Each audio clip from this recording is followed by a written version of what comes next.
بسم اللہ الرحمن الرحیم۔ السلام علیکم۔ اردو سرائے میں خوش آمدید۔ آج کی کہاوت، یک نہ شد دو شد، مطلب ایک مصیبت یا بلا کے ہوتے ہوئے دوسری کا نازل ہونا۔ سنی سنائی بات یہ ہے کہ قدیم فارس کے قصبہ کیوان میں ایک بوڑھا ساحر یعنی جادوگر رہتا تھا۔ یہ اپنے منتر کے زور پر مردوں کو زندہ کر کے ان کے بھید لیتا اور دوسرا منتر پڑھ کر انہیں پھر قبر برد کر دیتا تھا۔ جب یہ جادوگر مرنے لگا تو اس نے اپنے ایک شاگرد کو یہ علم دینے کی ٹھانی۔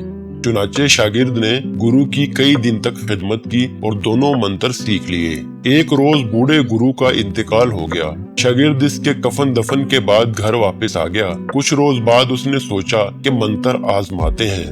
چنانچہ وہ قبرستان میں ایک قبر کے پاس جا کر منتر پڑھنے لگا۔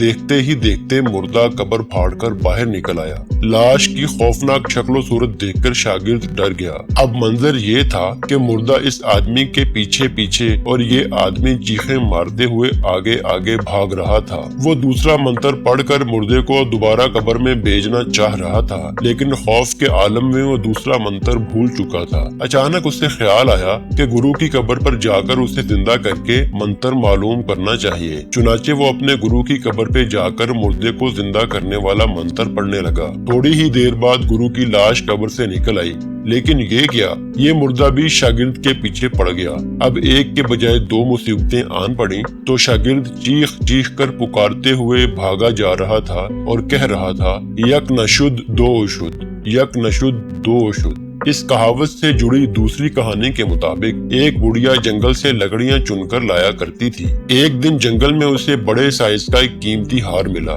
جو اس نے اپنی لکڑیوں کے گٹھے میں رکھ لیا۔ چلتے چلتے گٹھا کافی بھاری پڑنے لگا تو بڑھیا پریشان ہوئی۔ ذرا رک کر اس نے گٹھا زمین پر رکھا تو ہار کی جگہ ایک اژدہا بیٹھا تھا۔ بڑھیا ڈر کے مارے فوراً ندی کی جانب بھاگ نکلی۔ اژدہا اس کے پیچھے تھا۔ بڑھیا نے جلدی سے لکڑی کے ایک تخت کو بطور کشتی استعمال کرتے ہوئے ندی میں چھوڑا اور خود اس کے اوپر بیٹھ گئی۔ لیکن یہ کیا، ندی کے عین وسط میں ایک بڑا سا مگرمچھ منہ کھولے اس کا انتظار کر رہا تھا۔ اب بڑھیا کو اپنی غلطی کا احساس ہوا تو اس نے سر پر ہاتھ مارتے ہوئے کہا، یک نہ شد دو شد، یعنی ہائے ایک کے بجائے دو مصیبتیں۔ پیارے ناظرین، آپ کسی بھی کہاوت یا ضرب المثل کی کہانی جاننا چاہتے ہوں، آپ اس ضرب المثل کا نام ہمیں کمنٹ باکس میں لکھ سکتے ہیں۔ السلام علیکم۔